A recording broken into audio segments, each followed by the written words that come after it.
சிவகங்கை மாவட்ட காவல்துறை முக்கிய தகவல்கள். சிவகங்கை மற்றும் இராமநாதபுரம் மாவட்டங்களில் பதிவு செய்யப்பட்ட 184 வழக்குகளில் பறிமுதல் செய்யப்பட்ட 958 கிலோ கஞ்சா அழிக்கப்பட்டுள்ளது.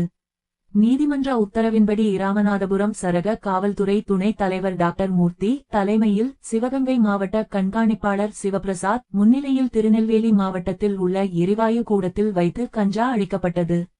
இந்நிகழ்வில் சிவகங்கை மாவட்ட கூடுதல் காவல் கண்காணிப்பாளர் பிரான்சிஸ், இராமநாதபுரம் காவல் துணை கண்காணிப்பாளர் ரமேஷ், காவல் ஆய்வாளர்கள் மற்றும் தடய அறிவியல் வல்லுநர்கள் உடனிருந்தனர்.